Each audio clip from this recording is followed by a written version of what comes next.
You've been living too long in a concrete world. Well, I tell you right now, I got plans for you, city girl. We'll take the battle out in the middle of the night. Do a little frog until we see sunrise. I'll be your crawdaddy crawling just to kiss your feet. You'll be my sugar mama, honey, down in New Orleans. 'Cause I got the rhythm when you get the blues. I sweep you right off of them high heel shoes. You live on the north side, but I'm from the south. I'm gonna show you what the bayou's about. Singing, come on, let your hair fall down. Blue-eyed baby, come and dance with me now. You know that you need it too. 'Cause there ain't no living soul who don't like what we do in the bayou.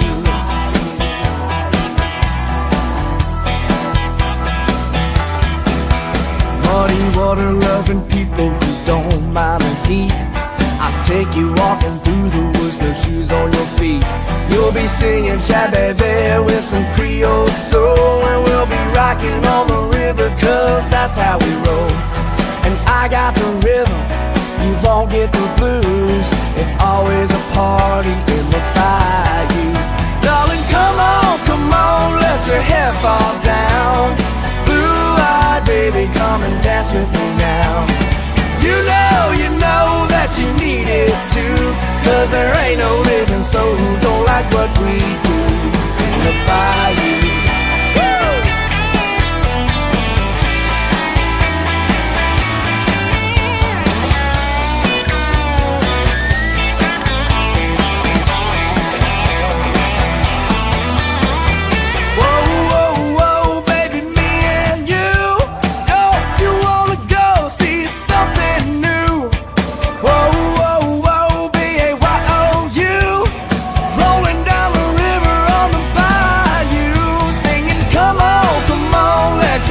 Fall down, blue-eyed baby, come and dance with me now.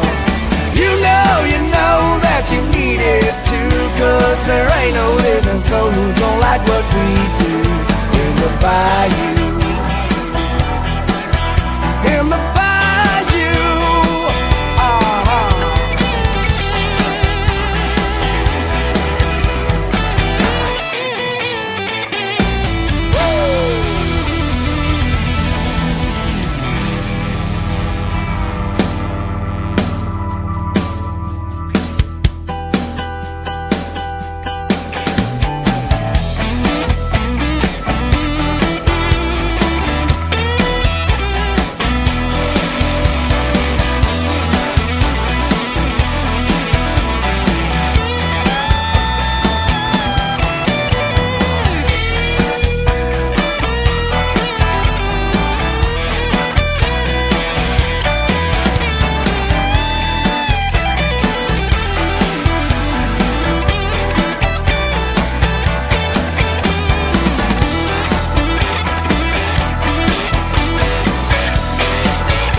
What is up, y'all? Week 3, End Zone Eats. Here we are at Pro Dreams on Burbank Drive, right next to Walk-Ons, between Modesto and Walk-Ons.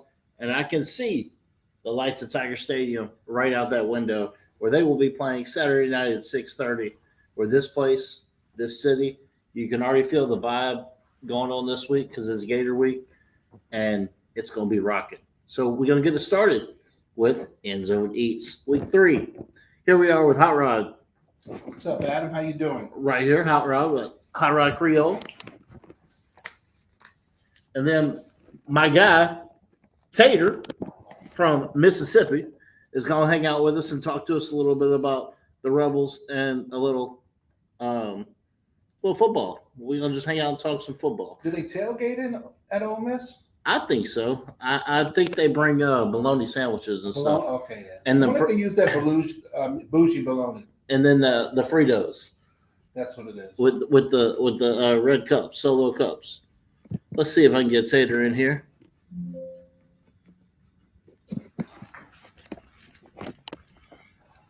I'm just pressing buttons. Let's see how I can get my guy Tater. They called me Tater. They do. Curious.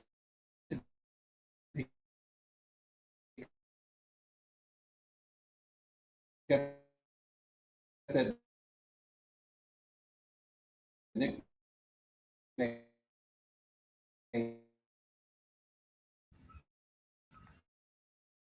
I don't know how to play stream yard.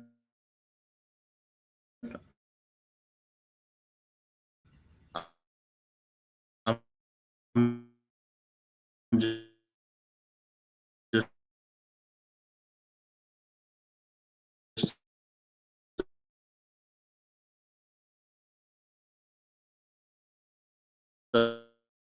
just pressing buttons.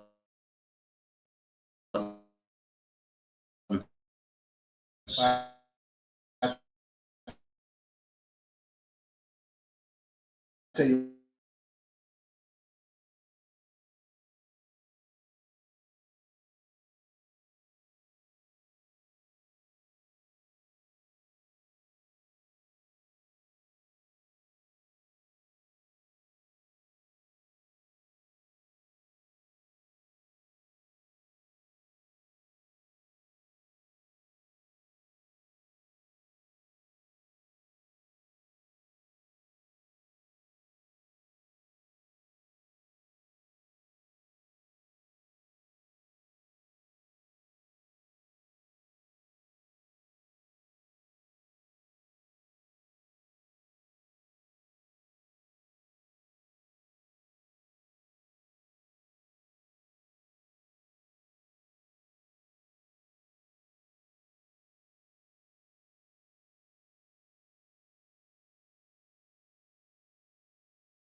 It's freezing up.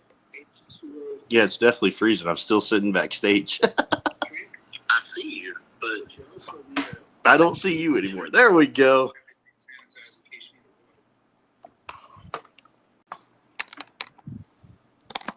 Now it says I'm in the show, and now I'm still frozen.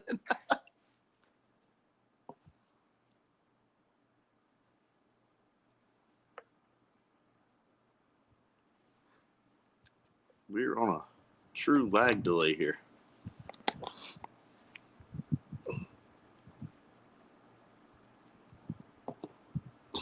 so. Let's keep the campus and I think we're getting there. the area nice and clean.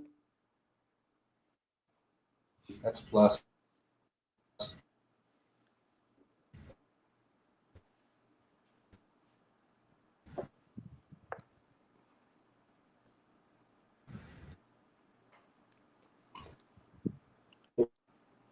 All right, has super lag worked its way out of here? Oh, man.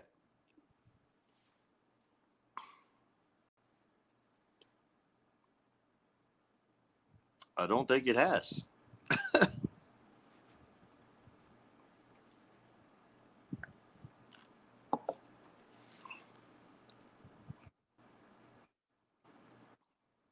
We got 9 games and drink responsibly during the day so you can enjoy the game and make sure you stay to the end of the game too, because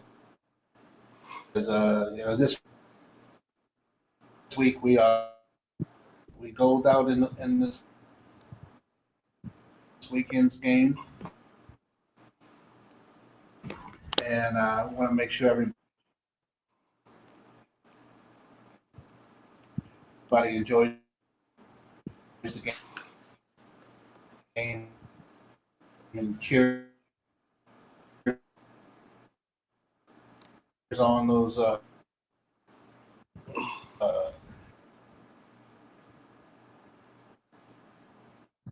Tigers.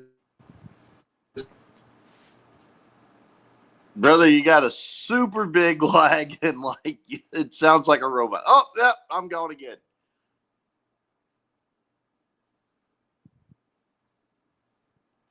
Well, my name's Tater Tot. Welcome to the End Zone Eats. Although I'm not eating right now. So, would be nice if I was, though.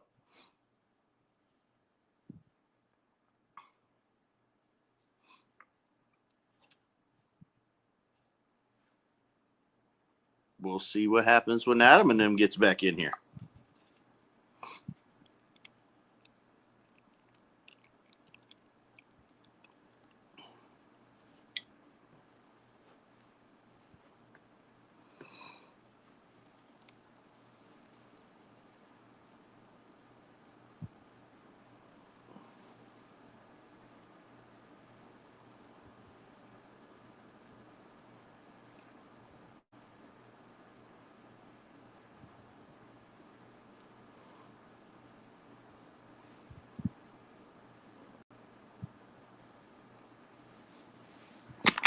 Well, just a little bit. There we go.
I am here.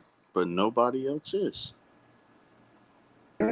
And oh, look, We are there. let's go. Let's Raiders in go. the house. By the way, just so because I heard your comment earlier, and yes, I have my fancy red cup. Okay. I can't hear him through here. I said, don't worry, I have my fancy red cup since that's how we do it in Oxford.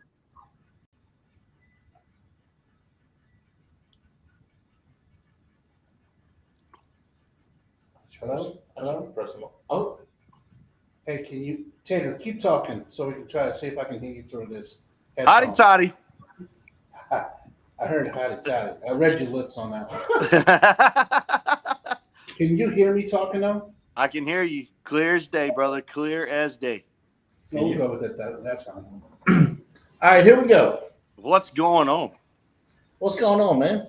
Hey, another day, brother. Just got literally. I was running in the door, changed clothes, and literally got my fancy red cup and jumped on here. So Let's try to TV up. We'll be good. So we're gonna run around a few games in the conference, and not in the conference, in the. Man, let's talk to Tater a little bit. Let's find out more about Tater Tot. Yeah, what do you do, Tater? So now I work in a finance firm. I did 13 years in the military, and now I'm back home in Mississippi. It is 9/11, so it's a great day. Tater wanted to be on for 9/11, so here we are. Yeah, he asked me. He's like, pick a date. And I'm like, man, I don't know. I was like, oh, let's do 9/11. But if there's one thing I want to say, and I don't mean to be political or anything like that, but if there's one thing I want to say is my thoughts and prayers go out to Charlie Kirk and his family and everything that man stood for. And let us not ever forget, all the people we lost 24 years ago today. Freedom isn't free. Yeah, absolutely. Absolutely. I just wanted to say that, and thank you guys so much for having me on. Let's talk football, man. Absolutely. So you got a big game in town this weekend. Yeah. Arkansas is coming to town. Like Arkansas is that one team where they may not be good all year, but they'll find a way to beat somebody. 100%. It never fails. They It will never find fails. somebody to beat. That Green, that quarterback, man, looking super good. He's looking super, super good. And then on top of that, man, I mean, you got Bobby Petrino back. The man he knows offense. So we'll see how him and Lane Kiffin square up on Saturday night at 6 p.m. at the Vault. So I will be there. Interesting, man. That's for sure. Interesting. Well, you will be at that game. I will be at the one right through the window right there Saturday night when the Florida Gators come to town in Sunbelt Billy. Yeah. Hey, true question. Do you think the head coach for Florida's in the hot seat? He always is, but he always finds a way to win a game he's not supposed to and saves himself for another year. Yeah, he did it to Ole Miss last year. I just want to say that. He beat LSU last year. And, I can't explain it. Me neither. It's one of those things, man. You never know till you put the pigskin down, put 22 people on the field, and let's go play football. That part right there. Yep. That's a great thing about the SEC, man. You just never know. On any given Saturday, right? Any given Saturday. We're going to run through 10 games. We're going to talk about stuff they do there, and then we're going to pick it. All right? Okay, sounds good.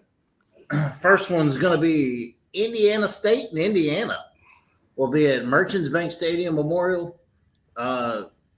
52,600 people at that game. It's Friday night at 5:30 on the Big Ten Network. Indiana State and Indiana. Some things they tailgate with in Indiana. Most of their tailgating is around big green lots surrounding the stadium because there's not a lot to do up there. Indiana barbecue, brats, burgers, barbecue pork, smoked ribs, fried chicken, casseroles, and chili. Sweet corn, because what else do you do up there in Indiana but grow corn? They have their team walk. The cool thing I saw up there is Their team walks through tailgates to get there. Oh wow, I It's- didn't know that. It's not like down the street. It's not like the Walk of Champions and like other things. It's literally they walk their way through tailgates to get to there so they can meet all the people. Indiana does not have a mascot. They are the Indiana Marching 100 Band, but they do not have a mascot. I thought that was interesting when I was looking up Indiana. I'm gonna actually Google what a Hoosier is, besides a race car tire. Does Bobby Knight come to mind? Is he Hoosiers. all right? Indiana State, Indiana. Who's your daddy? I'm gonna go Indiana at home. Yeah, I'm taking Indiana at home. Yeah, I mean, look, Indiana State, home of Larry Bird, but at the home team has to have the advantage. So Indiana. Yeah, Indiana in that one. I think And it'll then give them something to talk about. Here's a few pictures of old man at the table making his little tailgate, running through smoke. Oh, playing cornhole. Everybody's got to play the cornhole, Well, I mean, their favorite thing is sweet corn. So Sweet they're not corn. playing cornhole with corn. I don't know what you're doing. Yeah, instead of the little bean bags, throw it with corn stalks. Yeah, corn stalks. All right, primetime Dion without his son against traveling to Houston. 40,000 people in TDCU Stadium. 6:30 Friday night on ESPN. Interesting game. It'll be interesting. I think Colorado's actually week 3 changing quarterbacks already. Oh wow. I think they're starting a different quarterback. Right. Houston, because of where Houston is on the map, close to Mexico, right in the middle of Texas, and then close to Louisiana, they actually have 3 different cultures in their town. They have a lot of different colors in Houston. I did not. Texas, they cook Texas barbecue, Tex-Mex, and Cajun food all at tailgates. So Hey, wait, now is that like real Cajun food? You know what they call a Cajun food there in Texas, right? It's Tex Orleans. Tex Orleans. Tex Orleans. Yeah, I was about to say. I don't know if that's true Cajun food. Yeah, I'll tell you this, a little quick story. I know of the family that owns BB's Tex Orleans, and their recipes came from Morgan City, Louisiana. So it's pretty authentic Cajun, and it's like Grandma Jeannie cooking gumbo in the kitchen. That's the recipe for the restaurant, right? The po' boy sandwiches all along. So they're pretty close to Cajun as you're going to get in Texas, right? I mean, Houston's only an hour and a half or so on the other side of Lake Charles. Yeah. So, Yeah. I mean, it's right there. So What's his name? What's his name that does all the cooking reviews on Facebook? Was it Big Hoss? I don't know. I feel like whenever they make food over there, I feel like I'd have to say it like him, like throw that in the long grass. that's my boy. He's actually let's see. That's Cody. December the 18th, he will be right here on this show. Hey, don't make him throw your stuff in the long grass. That's right. Hey, I actually have a hat of his. When his first merch came out, I went and bought a couple of them, and I got a hat of his. He's my boy. I talked to him quite a bit, and he got that barbecue sauce. He's a good old dude. Yeah, good stuff. Texas barbecue briskets, the whole briskets, ribs thing. Tex-Mex, you got to hit them fajitas and street tacos. Cajun, they're close to Louisiana, so they try jambalaya and then when in season, some boils. They have 2 mascots. So Indiana doesn't have any, and Houston has 2. Right. They got a male cougar and a female cougar, Shasta and Sasha. And they go everywhere together, 2 different mascots.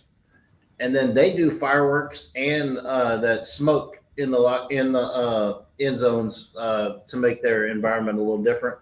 And then when you look at the stadium, our backdrop here is the Mississippi River. Mm-hmm. Their backdrop is the skyline of Houston. Yeah, downtown. Downtown. That's pretty cool. That's pretty cool. As well. Yeah, they really made a nice area. There's that picture of them 2 mascots, the male and female cougar. which is wild. The fact that you got everybody has a mascot, but who thinks to have a mate for your mascot? Right? Yeah. Like Like Boudreaux exhibit, what was it? Clotilde. The Zephyrs had Boudreaux and Clotilde.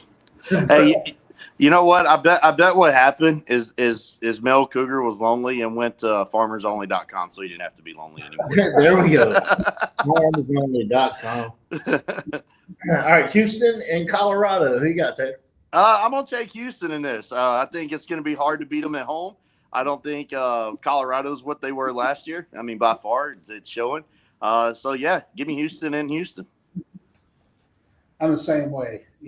Colorado, I like Prime. I think he's a good coach. I think he's doing the right things out there with these guys. The colleges that he's been to, he's done a nice job of some discipline, getting things in order. But I think Houston's going to be too much at home. Oh, so you got Houston? Yeah.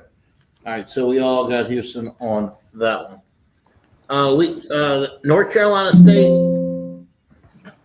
State going to Wake. North Carolina State going to Wake Forest. Allegiant Federal Credit Union Stadium, capacity 31,500.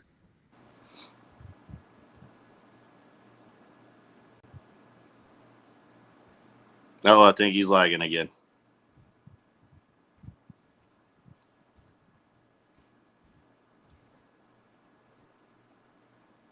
$31,500.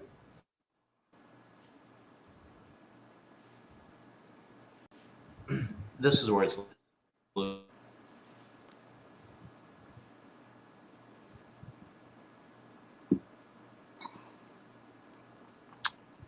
I can't hear you at all, bud.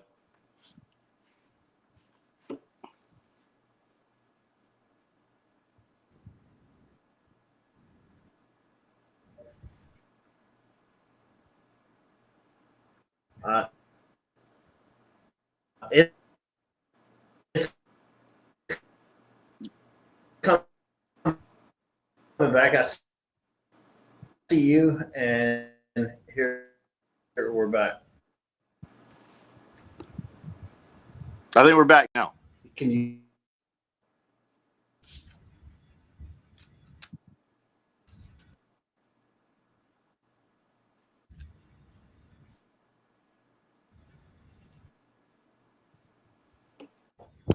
It was working so good till you got the message. I don't know what it was. Hello. I think we're good now. Oh, nope, not good.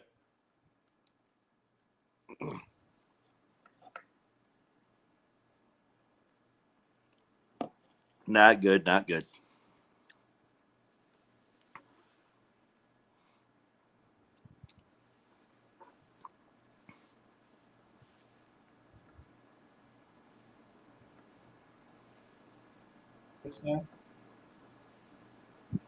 Got us? I think we're back now. We're back. We're back. All right.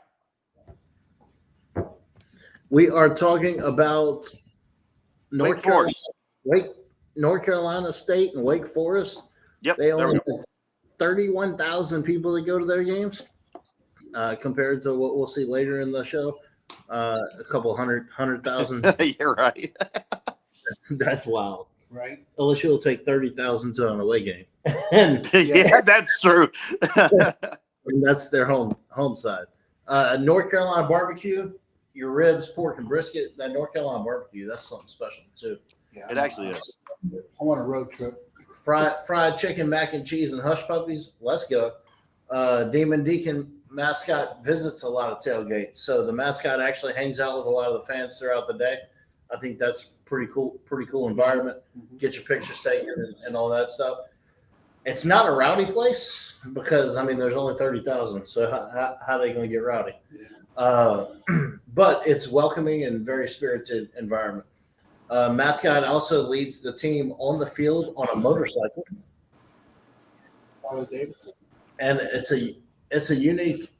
Their mascot, the Demon Deacon, is not an animal. It is a human character. So You think a lot of mascots being Ole Miss don't know what their mascot is, Bear, Rebel, all the things. But, We're getting there, okay? We got to be politically correct these days. but they do not have a animal mascot. Their mascot is a person, Nice. which is interesting.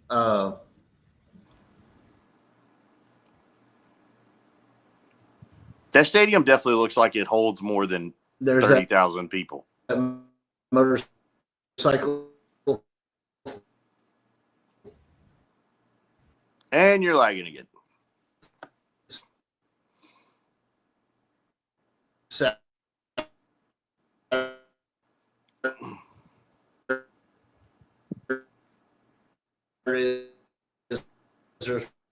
For the Demon Deacons.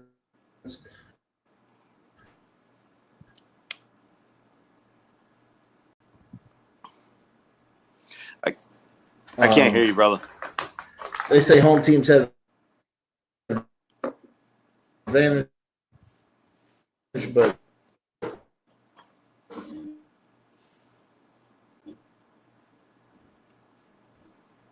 I don't know if Tater is on.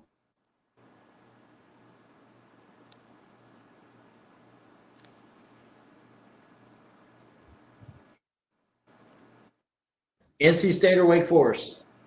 I can't hear you, brother.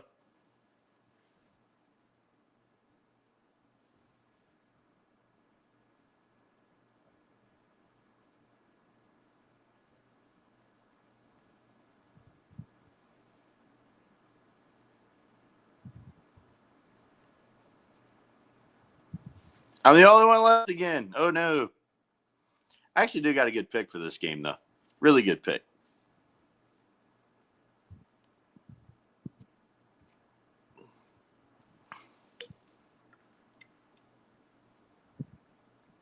I truly do.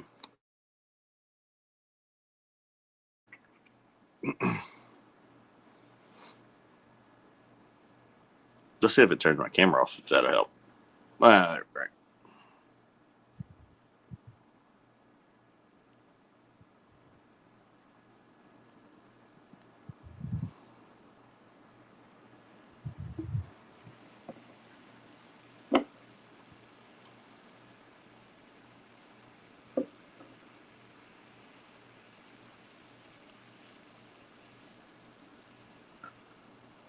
I guess it didn't help. I was looking to try to get them to stream back in, but guess we'll keep waiting.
Do you still sound like a robot?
I think we're back.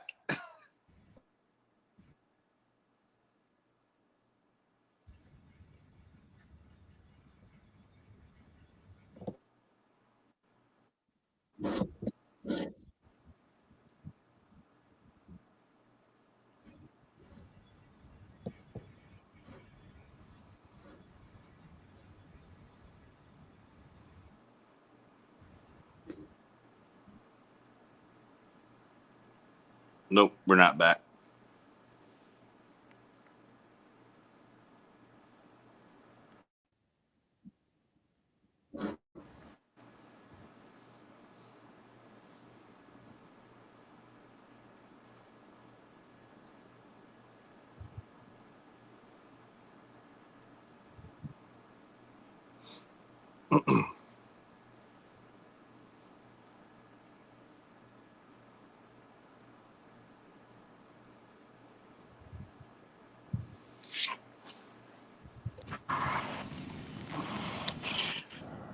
Holy smack! I can see you clear as day now. I know. I changed it to my phone. Oh, there. Hey, that works.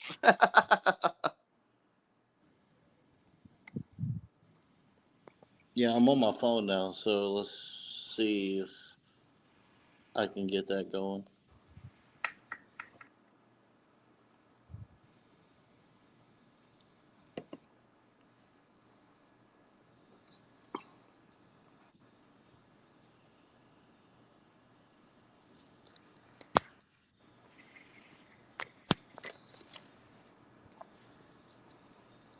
All right, so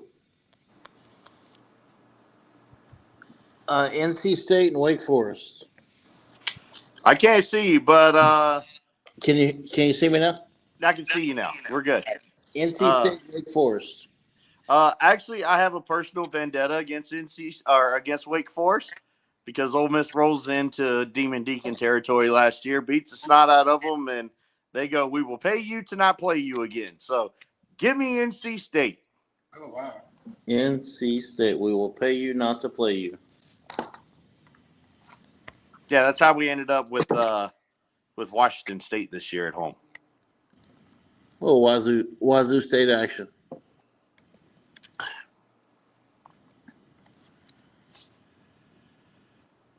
right, I'm pulling up the slideshow on my computer so that way I can at least see what I'm talking about.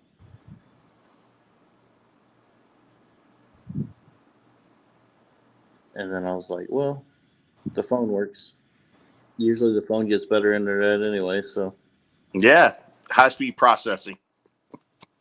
No doubt.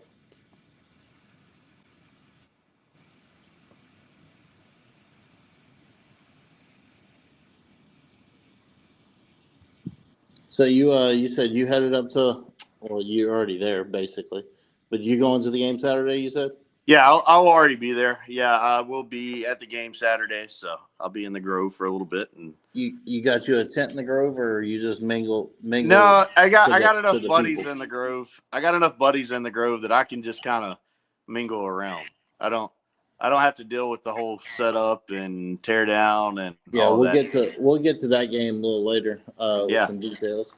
But The only bad thing is now people can't see the Grove, so they don't know what it is or what it's all about or why we walk around with our fancy red cups. And more than just red cups. Hey. More than just red cups. But the last 3 games on the list, here we go. The last 3 games on the list are pretty interesting. All right, let's do it. We got a few more before we get to that. Pittsburgh at West Virginia at Mountaineer Field, Milan Puskar Stadium, 2:30 on ESPN. Pittsburgh and West Virginia. Oh. The Mountaineers. Little gunshot, huh? From the muskets. They are a loud, welcoming place. They like to share their food. I've been. When was it Pat White, quarterback? Mm-hmm. Yeah. Was up there. LSU went up there for a game. Smoked them, huh? I took my mom up there. That probably shouldn't have done that. She was in the beginning stages of Lou Gehrig's, and that was her last trip. We went up there because my brother went to college in D.C., and we actually flew there, and we drove there to drive his stuff up there, and we were going to fly back. But we stopped at West Virginia on the way to D.C., and went to the game. That place is the toughest place to get into. No kidding. Their stadium is on a hill. To get in the stadium, you have to walk up the damn near mountain. That's crazy. I actually believe that, dude. Like I've been I haven't been to West Virginia's campus or anything, but like I've driven through West Virginia, and man, it's like so full of just mountains everywhere. Yeah, it's crazy. The stadium is literally on a mountain. You cannot go to a West Virginia game without hearing "Country Roads" by John Denver. Oh, you got to. Country road, take me home. And then a little Sweet Caroline action also. I don't get the Sweet Caroline thing. That's like that's a but they do. baseball thing. Their tailgate is a little different. Pepperoni rolls, venison, and barbecue like everybody else. Their mascot is the West Virginia Mountaineer. They also do not have an animal as a mascot Mountaineer's a person. because a Mountaineer is a person. And what I saw though was each year they pick a different student to be the Mountaineer. Oh, wow. So there's no 2 years in a row where there's the same Mountaineer. That's Every actually year, that's really cool. there's a different Mountaineer. All right, so here we go, and Lots of tents. we got lots of tents out there. I don't know if you can see this, but Oh, it definitely is a lot of tents out there. a lot of tents. Yeah, that's pretty and cool. then Mr. Mountaineer down there. It's definitely not the Grove though. Don't get that mixed No, up. people. it's It not is the definitely Grove. not the We'll see Grove. pictures of the Grove later. We'll see pictures of the Grove later, but that's them. So West Virginia, who they playing? Pitt at West Virginia. Who you got? Oh, tough to say. You know what? Ole Miss plays Pitt next year, so give me some John Diver and take me home, Country Road. I'm gonna take West Virginia, West Virginia. Right? Well, even though it's very unlikely. so I'll tell you what. As a young kid, I used to really like Tony Dorsett. Didn't he go to Pitt? He did. He did. You know what? I'm going to go with Pitt on this one over West Virginia, even though they're on the road. Pitt. I'm gonna go with West Virginia. It is a tough place to play, even though it's an interesting place to get to. They can make it tough, especially when you see that Mountaineer thing looking at you. The only thing that really kind of scares me about that, now had it been in West Virginia at night, a little bit more convincing to West Virginia, but it being a 2:30 game, anything can still happen. Anything can happen. With 60,000 people in that place. Yeah. Next, we're going to go to Clemson at Georgia Tech. 11 Oh. a.m. Bobby Dodd Stadium at 11 a.m. on Saturday. Clemson getting up early in the morning to play. They've already they lost to LSU, and then they squeaked by last week. Didn't play very well, and now they're headed to Georgia Tech, and they got to get up at 11 a.m. to do it. And Georgia Tech runs that weird offense. The Veer. The Veer, yeah. Triple option. Yeah, triple option. Yeah, all right, so here's my thing. You're going to Georgia Tech. Georgia Tech fans, they get rowdy. And on top of that, Clemson has struggled. Okay, you lost to LSU. Don't get me wrong. LSU's probably one of the best teams in the country right now. That sounded very bitter coming out of my mouth. But Sounded good. no, it didn't. It Not sounded really. not bad at all, Tanner. No, not at all. But if you think about it, if Clemson does what they did against Troy with Georgia Tech's going to beat them. So I'm going to take Georgia Tech in this because I don't believe Clemson is the number 12 team in the country. It's early in the morning, but look at the background. Oh, yeah, man. Gorgeous place. You're in downtown Atlanta with that backdrop. At 11 o'clock in the morning with the sun coming up, that's got to be a nice place. Oh, it is, man. I've driven by it, but dude, if Clemson continues to struggle in the first half like they did, you don't get past Georgia Tech, and I don't believe they're the number 12 team in the country. I'm going Clemson just because every game they win is better for us. So that's acceptable. go Clemson. Right. Yeah. You know what, though? I think this is going to be a tough game because the fact it's a morning game.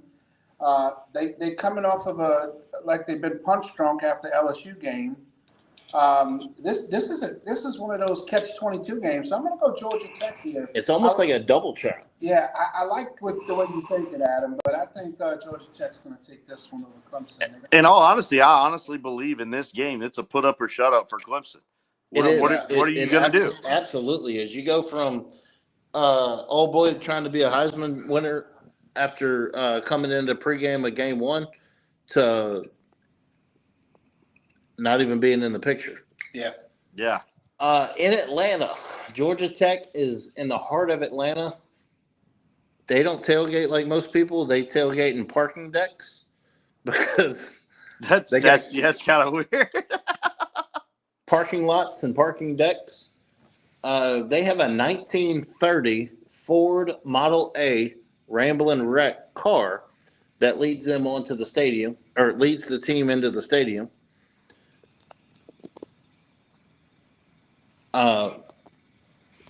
Atlanta barbecue, you're in downtown Atlanta, so fried chicken, mac and cheese, and then your typical Atlanta barbecue. Beer is the go-to there, and then they have some cocktails and local craft brews. It's an urban setting, not a college town, but their backdrop is pretty amazing in those Atlanta skyscrapers. It is. And if there's one thing I could add to this, did you know that in the betting polls right now, that it's a 60-40 split, Clemson? Oh, wow. That's like, how are you the number 12 team in the country going to Atlanta to play an unranked Georgia Tech team, but yet it's a 60-40 split? So Georgia Tech's one of those teams similar to Arkansas. They will show up and beat you. It's not great. Yeah. But at the end of the year, you'll be like, oh, What happened here? what happened that game? Yeah. They found a way to beat somebody. Yeah, they'll do it. And here's what's crazy about Ole Miss's schedule with that too. Kentucky is the exact same way. Oh, man. I hate Kentucky beat Ole Miss, and then Georgia beats Kentucky by 1 point. Yep. What's up, Joe Kersey? Joe, you're supposed to be here. I need my koozies. And Rodney needs his hats. Hey, what's up, Joe? Our sponsor for this is LP Hat Company. Joe Kersey is in the chat tonight. Joe, what's going on, buddy? Tater Tot, nice to meet you, buddy. We got these End Zone Eats hats. I do give each guest that comes on the show a hat, so I will be sending you a hat very shortly. And I love hats too. Absolutely. And then there's a picture of the Ramblin' Wreck. The skyscrapers. Is that pigs in a blanket on their thing? That's what it looks like. Looks like it. And is that strawberries? Yeah, they got a little fruit. They got a little fruitcake. That's a little different. Right? And then they circled around the bonfire because it's an early start. And then you got your Ford Model A car. And then they're hanging out downtown, just chilling with the backdrop right there, getting ready for a game. That's just an interesting place. Honestly, believe though, man. I think Georgia Tech can pull that one off. Could you imagine a team like LSU, as good as they are and as storied program as they are, having to tailgate in downtown Atlanta?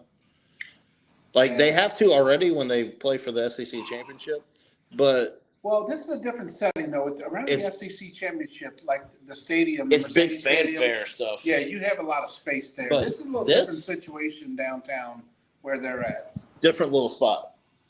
Well, here's something that I find super crazy, too. How does Oklahoma and Texas get in? But yet where we play our conference championship is where Georgia Tech is. Yeah, amazing. It doesn't make any sense. It's wild. All right, here's where it starts to – I couldn't figure out how to put these games in order because the next 4 or 5 games are going to be incredible venues to tailgate in. So here we go. Texas A&M going to South Bend to play Notre Dame. Yeah. They play in Notre Dame Stadium, capacity 77,600. They play at 6:30 on the NBC network, NBC and Peacock. Good old Notre Dame. Oh man,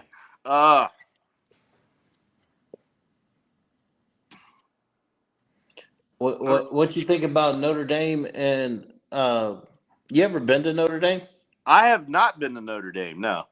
Now I have been to College Station though, and they get to rock it. They do. We'll get to a home game for them one day. But they're a whole different bunch themselves. They're a whole different cult. A whole No, yeah, they Oh, are. Dude, what's crazy is as spread out as everything is there. The baseball facility and the football facility are like right there on top of one. Right there, exactly. Yeah. So Rod, you've been to Notre Dame, huh? Yeah, I have. I actually tailgated in Notre Dame, went to a game when Notre Dame beat #1 Oklahoma at the time. It's actually a very unique, there's a lot of people hanging out there tailgating, but there's so much tradition and nostalgia around Yeah. Notre Dame with, the old coaches, touchdown Jesus, the grotto, mass before going into the stadium. I mean, it's very unique, very nostalgic piece of history there with Notre Dame football. All right, food wise, they do their classic Midwest tailgate: your brats, your sausages, your chili, hearty staples, corned beef sandwiches, Guinness infused stews. You want some beef stew that's Guinness infused? Well, here's the thing with that though. You got to remember, like halfway through the season, it's going to be snowing up there, so you got to have something to keep you warm. Keep you warm, yeah. and then something called soda bread. Which is actually good. I will say that. You I've like had soda bread? It's not bad. There, no alcohol in the stadium. True, because it is a religious campus. It is a religious campus. No Yep. alcohol in the stadium. They have a midnight drum circle where you can watch their band, their drums, do a little routine at midnight in a little circle Yep. on campus. That's pretty cool. And then the trumpets go under the Golden Dome on game day morning to warm up. So here's Wow. another unique thing about Notre Dame is that actually they paint the helmets they repaint all of the helmets over and over for every game. So I did know that they repainted them, but I didn't know it was the the date. gold spray that they do the helmets. Yeah, That's pretty cool. There wasn't enough pages for me to write all the Yeah, stuff a lot on of Notre history Dame on because Notre there's a Dame. lot that Notre Dame does that not everybody does. What I will tell you this too. One thing that I truly love about Notre Dame Stadium in South Bend is that it still has this rustic, old, historic look to it. Yep. It's not like super modern. Like it's very nostalgic. Yep. I agree on that one. Was that a big ass taco? And then That's- some that's- cookies. Is that pop? What's that? Inside the helmet, Looks like a dip or A dip? something for some a martinis dip or and some something. lime or something. Lime. Yeah, maybe so. Yeah, like a dipping bowl. Looks like a church tailgate or a church potluck. Everybody bring something, put it on the table. Touchdown Jesus is pretty cool. Touchdown Jesus, and then the good old leprechaun dude. Hey, that's Tater out there just in a different uniform. That's Tater himself. They call him I, Tater. I charge royalties for that. All right, Texas A&M going into Notre Dame. Who you got? Oh man.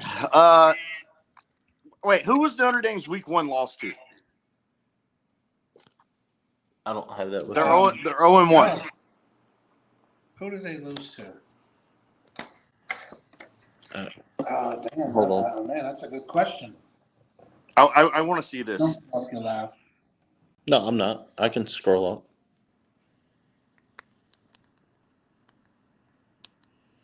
I typed in Notre Dame. To Miami. Okay. Oh, that's Yes, right, yeah. 27-24 to Miami. Yeah, that's right. Uh, First game. Carson Beck came through at the end. They had a chance yeah. to win the game. Too, So yeah, Notre Dame, A&M. Who you got? I'm gonna. You know what? It's in South Bend. It's at night. They get rowdy. I don't believe. Yeah, give me Notre Dame. I don't believe Texas A&M is quite there yet. So give me Notre Dame. Okay. And I hate to say that because I'm a big SEC fan. I'm an SEC fan too, but in this situation, they're coming off a bye week. A&M's not in the SEC. Just don't tell them. We want. They've never been in here. I'm going to take Notre Dame in this game. Coming off a week after a loss at home at night, and I think Notre Dame pulls it up. That's wild having a bye week for week 2.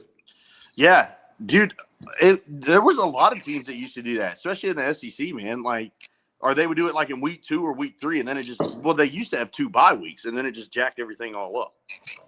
Yeah, that's just you get the whole season ready. You get the whole off season to get ready for the game, and then you have a week off. Like, Yeah, it doesn't make quite a whole lot of sense. it doesn't make. I'm going Notre Dame too because 8-4 can't be 8-4 without a couple losses. Hey, you're right about that. You are right about that. Next up, we have Wisconsin going to Bryant-Denny with 100,077 people. Wisconsin at Alabama, 11 o'clock in the morning on ESPN. Oh, that's the rough one right there. Hey, I'm grabbing apple juice, by the way. Oh, you good? I'm listening to you. I can still hear you. All right, Alabama, Wisconsin. That's an interesting place. Alabama is your typical southern tailgate. It's not special by a lot of means. Ribs, pulled pork, burgers, fried chicken. A lot of your typical southern foods. They got the $1 Million Band. Tater, you want to sing Rammer Jammer for me? Rammer Jammer, yellow hammer, give 'em hell, Alabama. Hotty toddy. I used to live We there. agree so on I something. hear that quite a few times. Yeah, Rammer Jammer's their fight song. They have what they call Elephant Stomp, which is a pregame pep rally that they have at Denny Chimes. And like I said, Alabama's a typical Southern hospitality tailgate. I mean, there's nothing special about it, but it's Alabama. they're good at what they do. That's all it is. It's Alabama. Yeah, I mean, you can get ribs from Dreamland, which is overrated.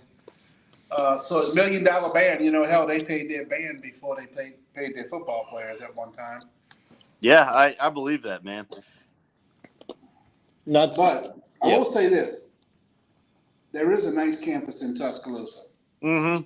It really is nice. It's a nice, clean. Super nice campus. clean college Yeah, campus. it really is.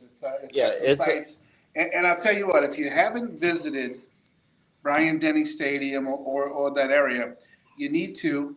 And it's the best dollar you'll spend on the history of Alabama college football, where there's like a timeline going of all through college football, the way it started to get you a $1 entry fee.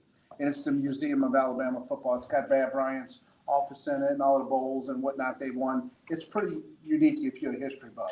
So I've actually I was in Bryant-Denny Stadium in 2015 when Ole Miss beat them. Oh, wow. And when you hear 100,000 people going Roll Tide, especially when they kick off, I don't care what kind of fan you are, whatever. You got to give them respect. It's special. Oh, absolutely. It's special. You got to give them respect. Their tailgate is about as average as they come, but inside the stadium atmosphere, it's up there. Atmosphere, yeah. Atmosphere, facilities. It also helps that you have a good football team. Yeah. Because if you don't have a good football team, your atmosphere sucks. Well, Yeah. your football coach is not going to yell at you now like he used to if you left early. No, but he's also going to let you have females in the dorm at 2 a.m. and be ordering DoorDash on game day. They've always had. Hey, and using cell phones for warm-ups. I didn't know that was a thing either. And Alabama, Wisconsin. Who you got? You know what? I don't think Wisconsin's there. You don't just waltz into Alabama and beat Alabama in Tuscaloosa. You just don't do it. Alabama's still Alabama. They've got plenty of talent. They've got plenty of depth. Give me the Roll Tide. Ole Miss guy saying those words is kind of wild to me. But yeah, but they're not playing a conference team, so that's the only reason. Rodney. Yeah, I'm going to go. Wisconsin doesn't have Ron Dane in the backfield or their other Heisman Trophy winner. And I think Alabama is Alabama. I mean, they're going to win some games, and this is one of them they're going to roll tide with. They're going to beat up Wisconsin. Yeah, I'm not a big Wisconsin guy. I don't think Wisconsin has enough to do it. But I also know you get blown out by what's going to end up being a decent Florida State team. Florida State was terrible last year, but they're decent now. They are very good. Top 5, but they're decent. And then you go play UL Monroe and beat them by 73. Alabama's not back, but No, they're but better than I they're think, better than Wisconsin. but I honestly believe that this weekend gives them a little bit truer of a test of, hey, you got to buckle down and play football Before SEC play SEC play gets Correct. there. And you seen what happened when you faced another unranked opponent in Florida State that went 2-10 last year. Yeah, you roll into Florida State and it's game on. So But if they're Alabama definitely. rolls into Bryant Denny at 11 o'clock in the morning and lays an egg against Wisconsin, Oh yeah, Kalen DeBoer. I hate to tell you, buddy, but U-Haul's gonna be in his driveway. you might as well go ahead and just catch the helicopter right on out of Tuscaloosa. Yeah, they don't play that way. Here we go.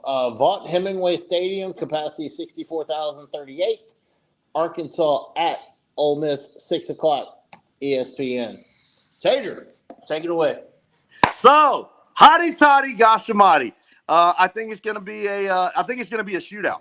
I think if we can get Simmons in there and him not do what he does in the first quarter, and Kiffin don't Kiffin on fourth down, I think we've definitely got a shot. I'm of course I'm taking Ole Miss. I'm an Ole Miss fan. I live right here in Oxford, so hotty toddy, give me Ole Miss. As long as I think it comes down to a shootout, and it comes down to who's got the ball last.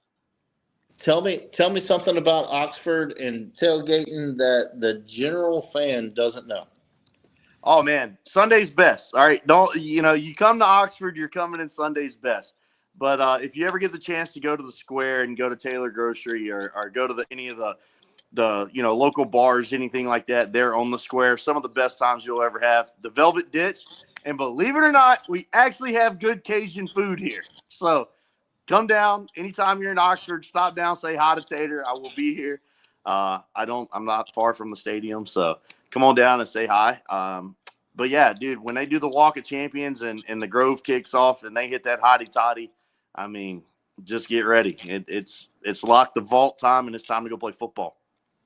Exactly, Tater. I'm gonna echo your comments on here because the square is a really nice place. They do have some good food in general. Cajun food, got a southern flair to their food. I've been there quite a few times. My son played baseball for LSU, so we visited Oxford a couple of times over that period. And he hit some big home runs against Ole Miss, by the way, at the stadium there. But, at Swayze Field, man. At Swayze Field, yeah. They wasn't when he hit the home run. They wasn't having a beer toss. No beer showers. No beer showers in Swayze. Yeah, he hit one over the student section. They didn't like that one, but they couldn't even find the ball to throw it back in. But no, I think you're right. There's going to be a shootout, and I think Ole Miss at the end with O'Lane is going to pull through. And one thing to add to that, and I really want to add to your point here, when Lane Kiffin's attention and focus, when you have him locked in on you, he's gonna find a way to do something, some way, somehow. Oh, no doubt. No doubt. But with Lane coaching, you're gonna have an unbelievable offense. You're gonna put up numbers. I believe that. You're gonna put up yards. But the NIL money is going to the offense. So I'm not going to say that. And the reason I say that, dude, because we've got people like TJ Daughtery coming back. You've got Harris on the front line. Dude, in my opinion, and don't get me wrong, we had two first-round draft picks. They come off the defense last year. Right. I honestly believe. You're still giving up a bunch of points.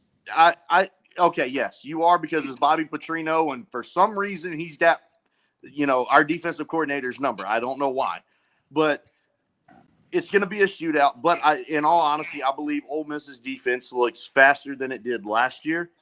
If Austin Simmons can get through the first quarter, settling down, read his check downs, getting some quick passes, quick slants, quick hitches, I mean, dude, Ole Miss is the ceiling's the limit. And but as long as we can get past that, I think we'll be all right. But I believe once Simmons is developed in 2-3 more years, oh, dude. Get ready. Here we come. And then not to mention we got Lacey in the backfield. Can you give Rodney the ingredients and recipe for Hotty Toddy Punch? No, definitely can't do that. The only way you get the true ingredients of Hotty Toddy is to come to the Grove and get it. Come try That's it. You got to come try it. That's it. But hey, I do want to give one special shout out because I said this during the Georgia State game when I was in the stadium. My boy Daquan Wright. That dude is going to be a menace to society, and I hope that man starts cracking people's heads because that dude is built. He's full body, and he will run downhill after a catch. Super phenomenal team this year. Look forward to it. No cars allowed in the Grove. You have to walk everything in. Yes, you have. So no open flames. So I don't get it because you can't grill steaks in the grill, but you can have a $20,000 chandelier hanging from a tent. Why it makes sense? And everybody dresses in Sunday best. But if you ever get the chance to come to the Grove, there will be 60+ thousand people in the stadium. There will be another 60, 70,000 people that sit in the Grove. Absolutely. All right, so Rodney, Ole Miss, Arkansas. I'm going Ole Miss. I think Ole Miss and Lane Kiffin at the end, and you know I seen Morgan Wallen concert there with Hardy and Ryan Zimmerman in that stadium. It's live. It's pretty cool. Bailey Zimmerman. Bailey Zimmerman. Did I say right? Oh, Bailey Zimmerman. And yeah, Ole Miss. Hey, I just want to say that too. Lane always finds a way to lose a game a year. This ain't it. No. And I will say this, too. I want to say this. Morgan Wallen made his way to the square, and we made him hit the transfer portal. Just want to throw that out there. He didn't get to play night, too. All right, so he had to come back a year later. All those tits. Here, you don't see very many tits, but you see people wall to wall. And then you see some pretty tits with chandeliers and helmets and tablecloths and charcuterie boards and then I don't think that's a rebel. What is that? That's some shit that we ran off. That's a black bear. Bring back the rebel. Yeah, bring back Colonel Reb. I vote that. Colonel Hey, Reb. this is one thing I do want to say though. This is one thing you asked me about a fact that most people probably don't know. Yes. Okay, turn that back around. You see where all these tents are? So this doesn't happen the day of the game. This happens Friday night at like 6 p.m., 6 or 7 p.m. They line up and they literally will fight each other to go turn the trash cans over where their tent's going to be.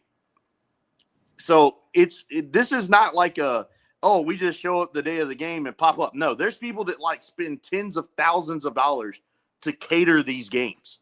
Yeah, I bet. So you don't have a designed spot?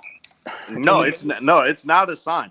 When it opens up at 6, 7, 8 o'clock, whatever it is, depending on what time game time is on Friday night, when the Grove opens, there's all the frats and the sororities, they're standing there, rain, shine, it doesn't matter. When that Grove opens, your job is to go over there and sit on that damn garbage can until they bring that. You paying somebody to go sit in a spot for about 3 hours. That's what. Yeah, exactly. Those kids are making money. Crazy. So years ago, because beer wasn't legal in college stadiums, right? So still to this day, you will still see Ole Miss fans. They will either wear a koozie over their beer cans, or as we always say, you got your fancy red cup. You got your fancy red cup. I got my Pro Dreams cup right here. We are live in the Pro Dreams studio. Matter of fact, I'm gonna take my hat off or my headset off, but I'm gonna show everybody a little bit about Pro Dreams and what they got here. This is a sports memorabilia place that has all kinds of different memorabilia things, from helmets to guitars to footballs to baseballs. It's also an event center on game day. All kind of different. Pete Rose and Jose Canseco signed a poster. All kinds of different things. Hey, you think they'll let me put an Ole Miss helmet in there? There's probably one in here somewhere. Larry Bird jersey, Shaquille O'Neal jersey, all the different things. It's a pretty cool spot. Jacob Hester and the boys at ESPN come in here and do their show on Thursday mornings, and then they'll be here for game day on Saturday. But it's a pretty incredible spot with all the bats on the wall. Yeah, it's super cool, man. Pro Dreams, and if you look outside the window, you see those lights in the background? Very, very slimly. That's Tiger Stadium right there. That's awesome, man. We're in the walk-ons parking lot right here by campus. So, actually, dude, the number one place we always go have Thirsty Thursday. By the way, thank you for messing up my Thirsty Thursday because I'm having Thirsty Thursday with y'all. We do it at Walk-Ons in Oxford. Right off University Avenue. Make sure you go see the guys. My boy's the manager in there telling Tater sent you. Yeah, we're right in the walk-ons parking lot, and Pro Dreams, it's a good spot. I'm thankful to Trey and him letting me come do the podcast here. Definitely need to shout out to Trey and Pro Dreams, right? Yeah, this place is incredible. The fact that I bought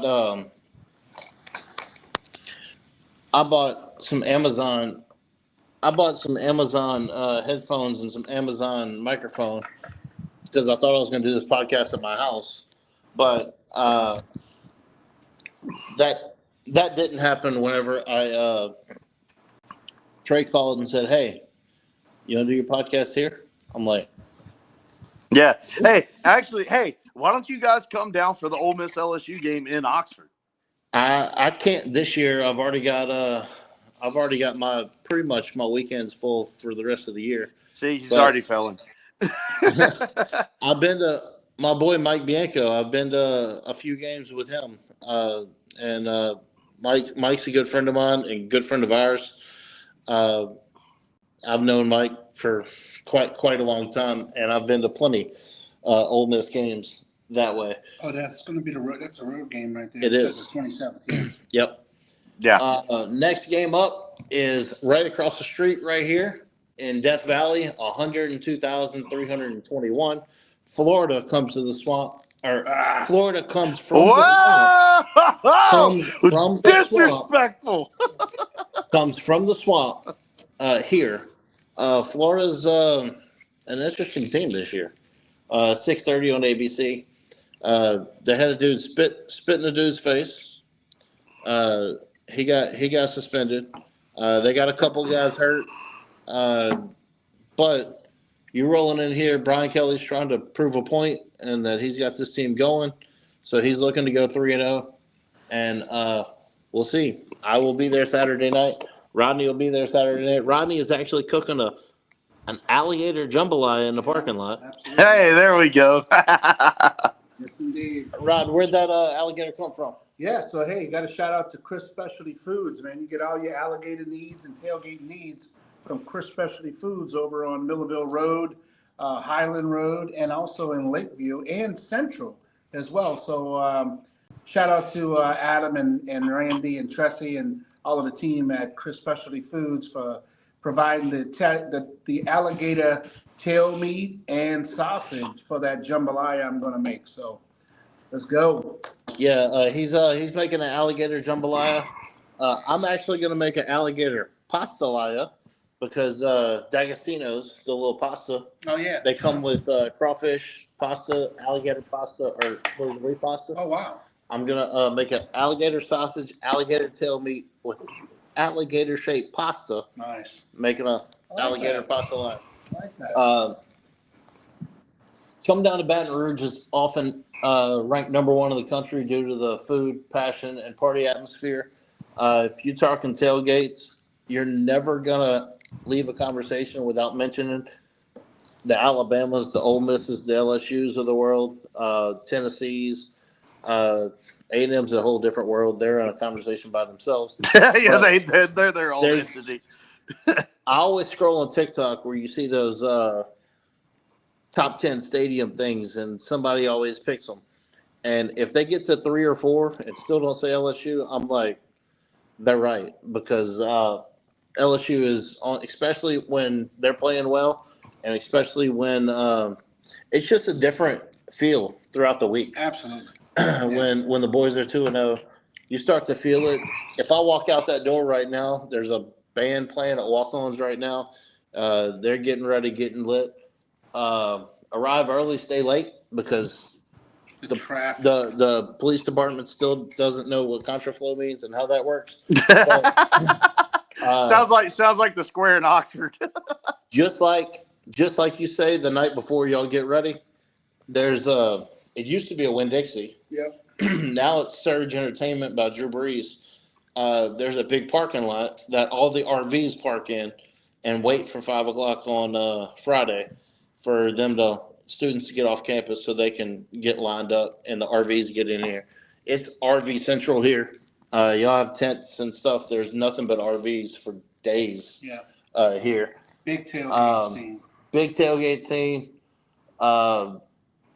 It's the food here: the jambalaya, the gumbo, the etouffee, the red beans and rice, the boudin, the crackling, the fried alligator. Here we often cook the opponent. Yeah, that's true.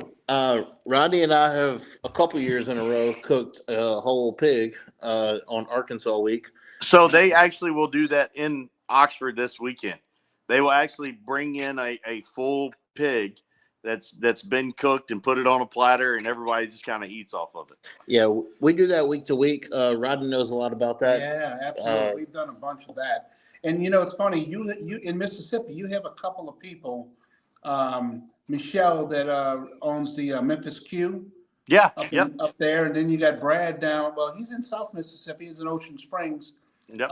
They are world class whole hog champions, right? So they know how to cook the hogs.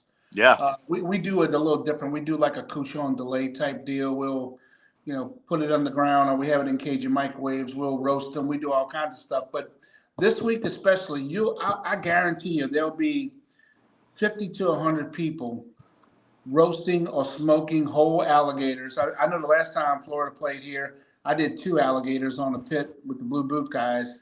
I did it. It's funny. I did when we played Florida in the national championship in 23 in Omaha. I did a whole hog. A whole alligator up there as well. So we used to cook at the opponent. But yeah, we cook an alligator for Florida week. We cook a hog for Arkansas week. I guess you're gonna have to go get us a bear when we play. No. Hold on. No. Hey, we cook y'all when y'all come to town. We just throw corn dogs at everybody. Corn dogs was made in Texas, so that's the crazy thing. No. We know how you look, Carnies. Don't even try that in here. And then it is Gator Week, so you got to have pictures of. Let's add to this too. Is the same way that LSU does it. So in the Grove, you can't have the open flame, so you can't cook. Which probably thank God, because dude, those tents are like back to back to back to back to back to back. Oh yeah, it's kind of wild. Yeah, you wouldn't be able to do it. But the same way that y'all do it, we'll put the gator heads out, have all the alligator, all that stuff.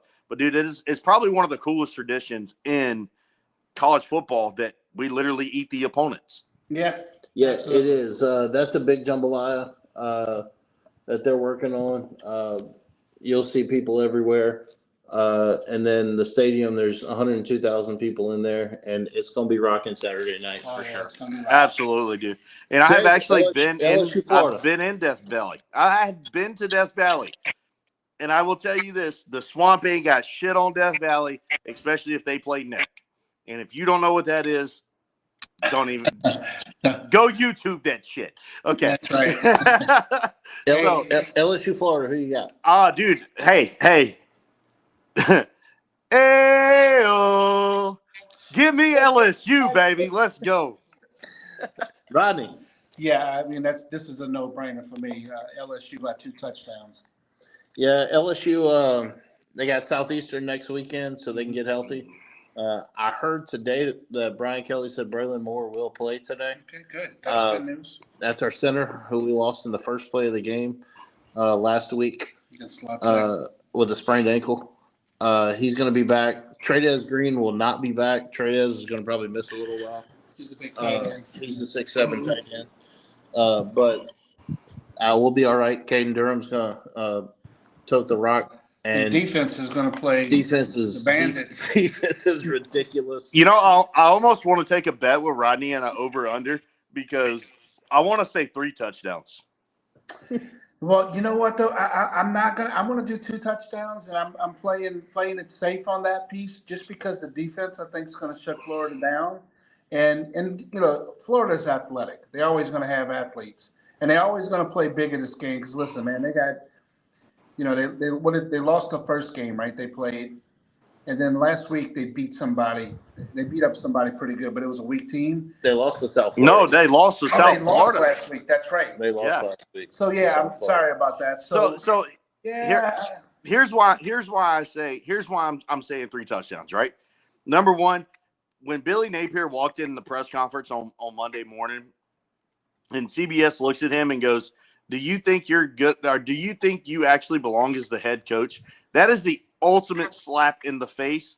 holy cow. And now you have to go to Death Valley at night and play LSU, who's Yeah. Lee Corso's already said is the national champions. Pull up Florida's schedule. Oh, dude, it is brutal. Yeah, I do know. I honestly believe Billy Napier's like, dude, I've done given up. And not only that, and here's reason number 2, dude. Those players are so undisciplined, completely undisciplined. If you spit on a player, that's. I don't care who you are, you can go sit down and ride the bench, and you're not going to get any NIL money. And it happened twice this week because in the NFL, Jalen Carter did it. Yeah, spit in Dak Prescott's face. Like, yeah, what? that's disrespect. Yeah, Look, I get all the smack talk. I get grabbing the helmets. I get throwing a punch here and there. But to spit on somebody, come on now. Yeah, come on now. Yeah, the next couple of weeks, man, they got LSU, then they play Florida, then they Texas. They got a rough. Then Texas A&M. Yeah, they had a rough road ahead of them. Then they got Georgia. Yeah, no, dude, they're done. Their winning season is over. They had Miami before that. Then they got Ole Miss, Tennessee, and then Florida State. So man, yeah, they ended with Florida. But and here's the thing. Okay, so let's use this. So Ole Miss's schedule is going to get rough after LSU. Well, after LSU, we'll have Washington State, and then we go to Oklahoma, which I will be in Norman for that game, and then we go to Athens. And then we come back for like Citadel, and then it's Florida, and then Mississippi State. If Ole Miss is only lost one game by then, or we're undefeated, you better get ready when you come to the vault because it will be intense. Yeah. So whoever made Florida's schedule, my goodness, they won. You were trying to win a national championship off schedule rankings. That's it. DJ Lagway will take you where you need to go, but he ain't running through that. Mm-mm. And the game of the week, we got the Georgia Bulldogs coming in to Neyland Stadium. Oh, Georgia, man. Tennessee. 2:30, ABC, capacity 101,095. I said that just to show that LSU's bigger. But Georgia, Tennessee. Tennessee is right there on the Tennessee River. We talked about that a couple weeks ago with Washington being right there on the water. And who else was it? Somebody else does the whole sailgating thing. Is it Pittsburgh up there? Well, that's Pittsburgh, the pro team. Is right on the. But the college team plays in the same stadium. Okay, Yeah, they play in the same stadium. Tennessee has the Tennessee River right there. So what they have is what they call the Vol Navy, which is boat gating along the Tennessee River. Southern Comfort Foods, wings, ribs, brisket. Their special is their alcohol because you got the moonshine, the whiskey, all that up in Tennessee. Jack Daniel cocktails. Their mascot is Smokey, the blue tick coonhound. We're talking about live animals mascots. There's a lot more than you think. Yep. Smokey is one of them. Smokey is one of them. The Pride of the Southland Band with the big power T and it is one of the loudest venues in the country whenever Tennessee is going right because that is a tough place to play. Bama knows that. Everybody else knows that. That's at Neyland Stadium. Yep. So seats are tight in Neyland. So like he just said, Tennessee wanted to up their capacity, but they didn't have room to do much building. They didn't, dude. Neyland Stadium is historical. They went from 12-inch seats to 8-inch seats, so they could add more seats. And so you got to stand up basically the whole game. And I hope you don't have a big fella sitting next to you because that's gonna be tight. I literally think they shrank the bleachers just so you can't sit down in Neyland Stadium, which I have been to Neyland Stadium. And It's put a nice. bigger number on that capacity line. Yeah. All right, Georgia, Tennessee, who you got? I'm gonna pull my Pat McAfee here. Rocky Top, you'll always be. Hold it on to me. Who's that coming down the road? Give me Georgia. Give me the loud of Norton Jackson, fucking Georgia fan. Let's go. Let's go, dogs. So you Georgian it, huh? Hey, give me the drunk, loud, obnoxious Georgia fan. Let's go. Rodney, who you got? So, you know what? Listen, I agree with you guys. Tennessee is a loud stadium. Shout out to my buddy Jason Pride, Pride of Knoxville. Good friend of mine. Hell of a sales guy, too, by the way. He loves them Tennessee Vols. But you know what? I got to go with Georgia, man. Georgia's too big, too strong. They're gonna Too go strong, man. Tennessee Stadium and wear the Vols out. The Vols are not back. No, they're not there yet. But I will say this in caveat to what you said. I believe Amalama Leva, however you say his name, him leaving there. Nico. Yeah, Nico. Him leaving there and going to UCLA and him completely getting embarrassed was the greatest thing that has happened to Tennessee. And I believe that quarterback that they have under Heupel and him being able to get a chance to be developed, they will be definitely very, very tough in the next year or two. But Georgia's got it right now. They're still Georgia. Yeah, they're still Georgia. Tennessee's another team that'll beat somebody they're not supposed to. And, Absolutely. Ruin somebody's season. It's not going to be Georgia. It's not going to be Georgia. It's going to be Alabama. It could be. Yeah. It could be. Alabama's season could be over before that because Bama's not back either. They're better than UL Monroe, and they're better than Wisconsin, but they're not back. Yeah, they're not SEC ready Shout out yet. to my guy Tony Vitello, though. He's a good friend of mine, the baseball coach over there, old Tony V. Yeah. Hey, and even speaking on a baseball sense, even talking Mike Bianco, Tony Vitello, I mean, hell, even Paul Mainieri came back and went to South Carolina. The same way SEC football is the same way SEC baseball is. Oh, yeah. And you look at it, if you have an SEC team such as and this sounds better coming out of my mouth, but when Mississippi State won the national championship, you heard cowbells all over Omaha. Oh, yeah. Ole Miss goes to Omaha, you hear hotty toddy chants 10 times more than you hear Boomer Sooner. LSU goes to Omaha, you're gonna hear Go Tigers more than anything. And if LSU doesn't go to Omaha, you're still going to hear Go Tigers. I mean, that's true too. But hey, I've actually been to the box, man, and that is one cool ass place. Like, and he's been to Swayze, and they call us the Swayze Crazies. Yeah, absolutely. Like, if you ever have the chance and you are a true sports fanatic, come down to the SEC when the SEC is playing the SEC. So that's why watch it. When Texas A&M comes to town in a few weeks, October 20-something, my guy Chris Phillips from SEC Unfiltered will be here. Yeah.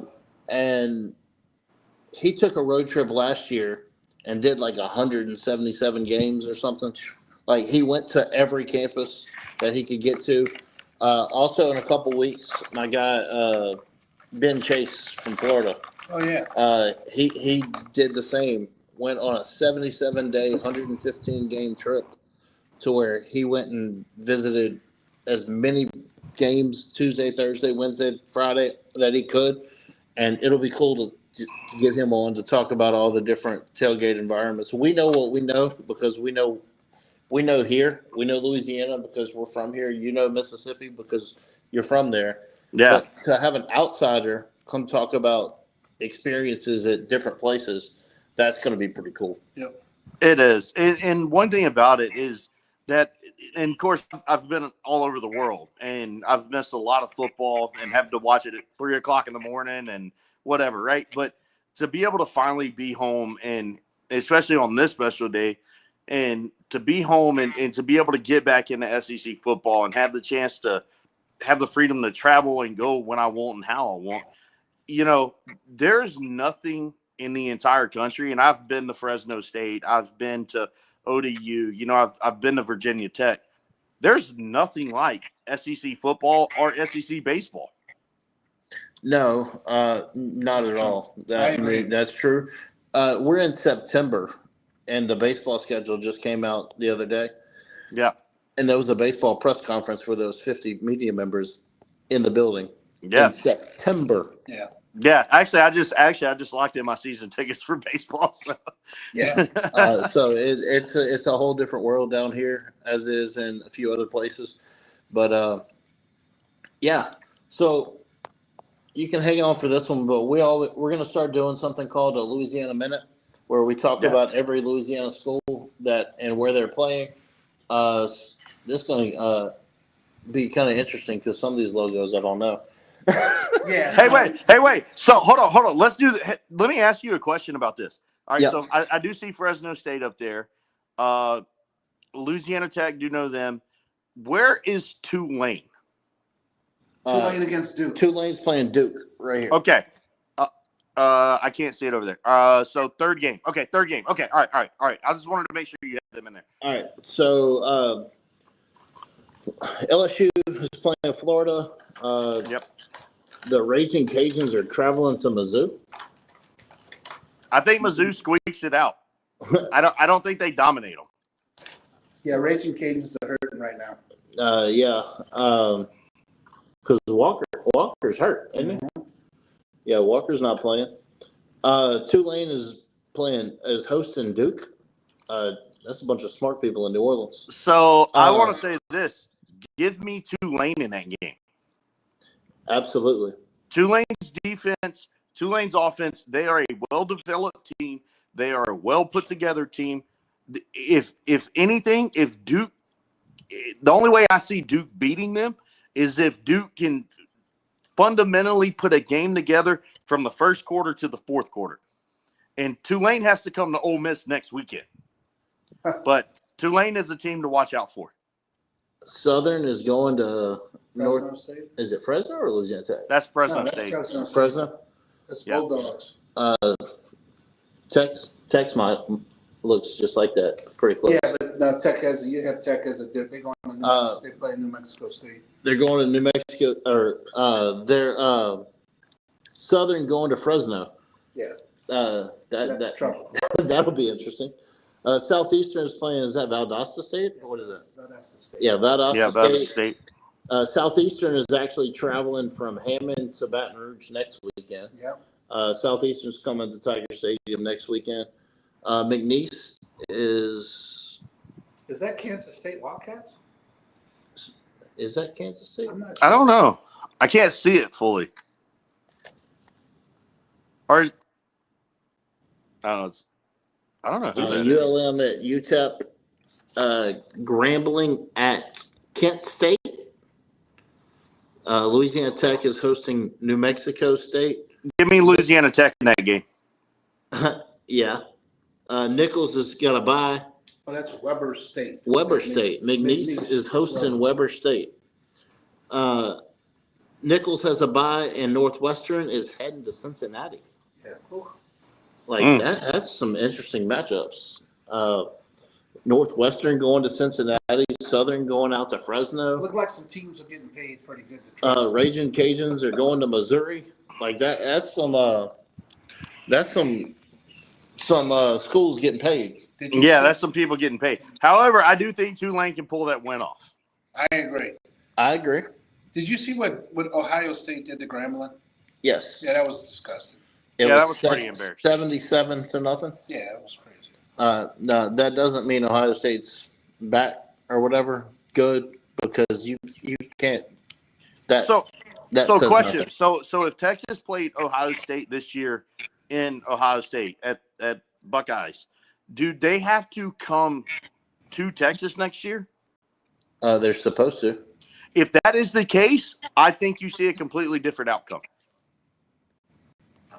In my honest opinion, I think you see a completely different outcome than what we've seen in week 1 this year.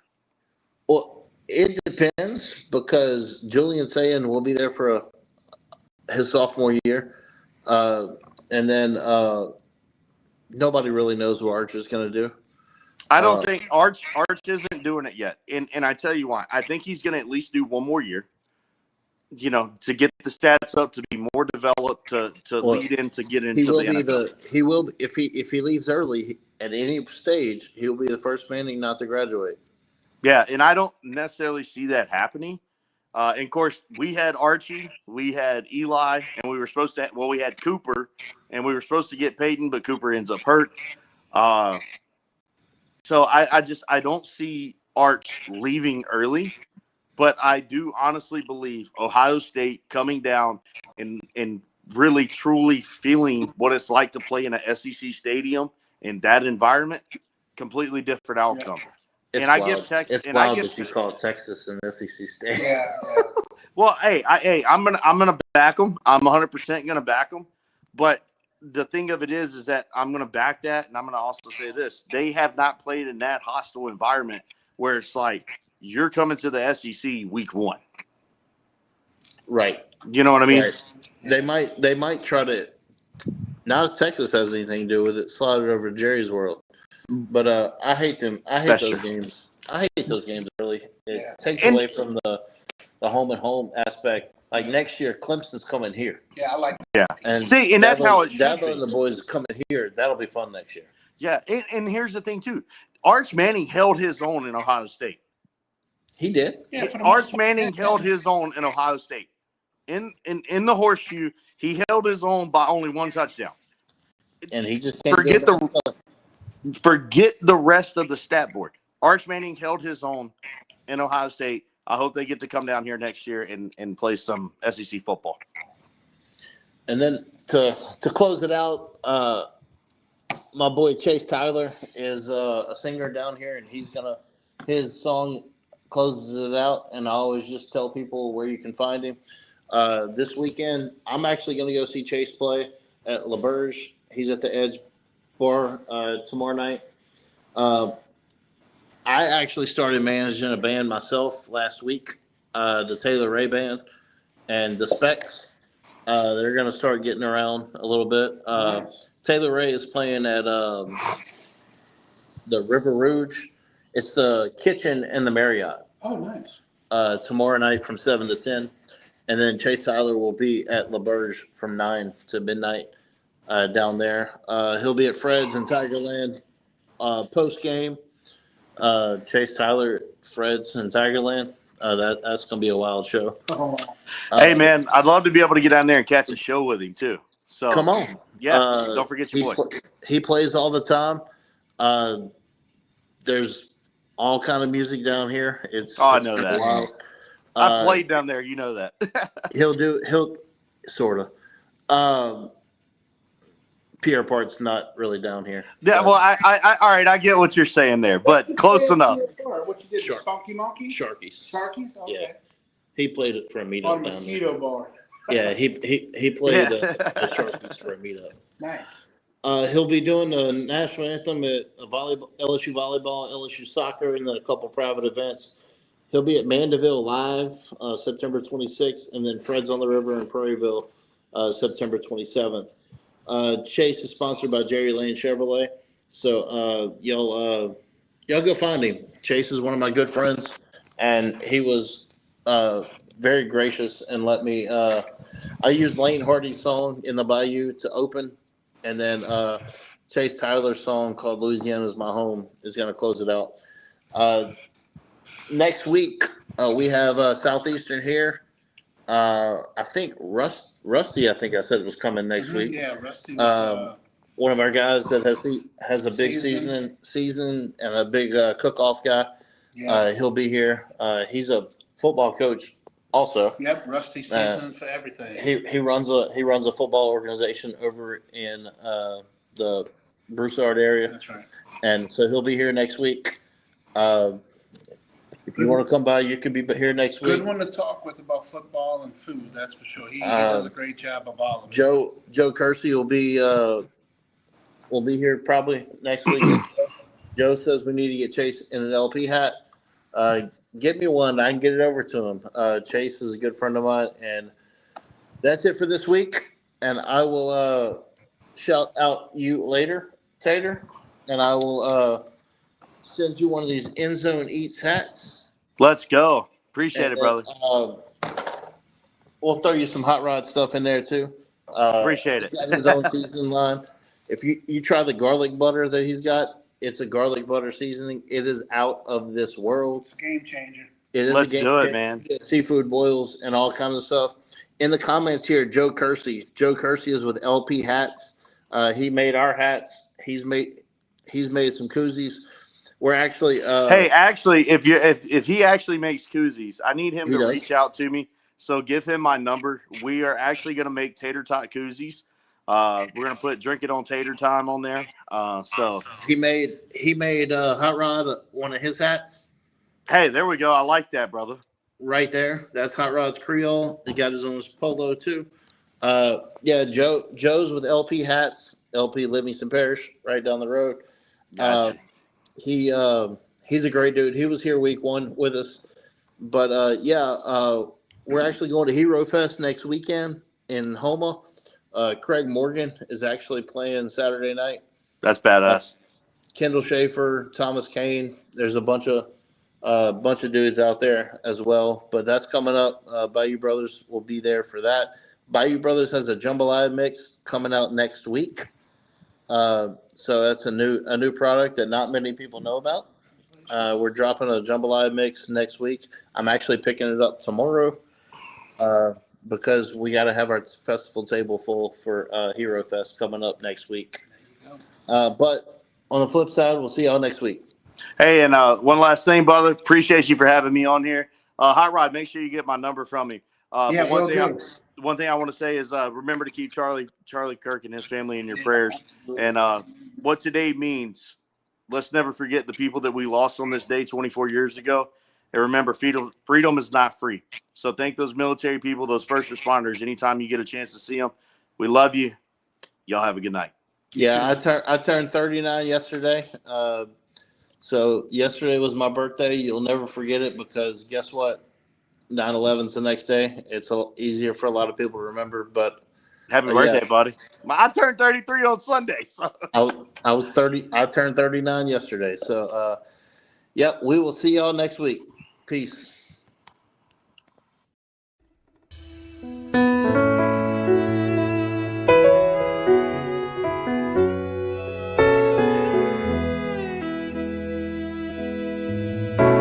I come from Louisiana, from the banks of the Pontchartrain. I was born in an old houseboat in the eye of a hurricane.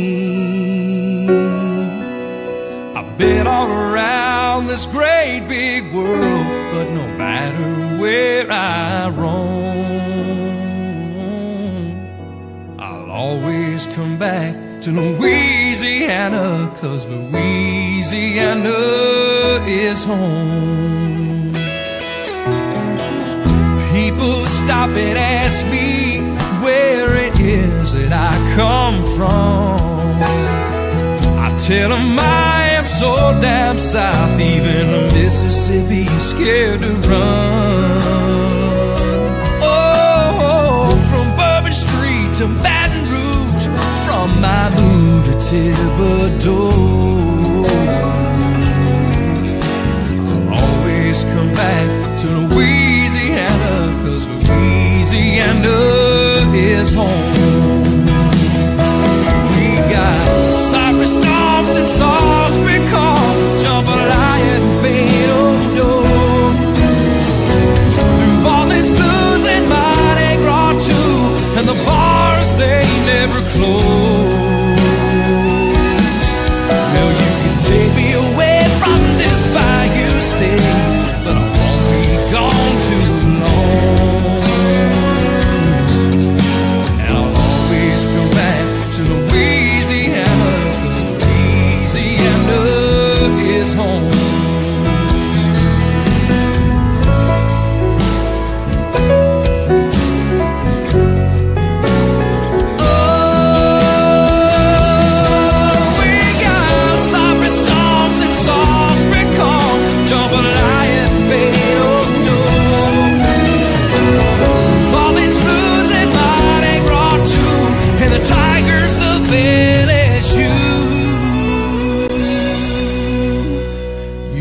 take me away from this bayou state, but I won't be gone too long. And I'll always come back to Louisiana,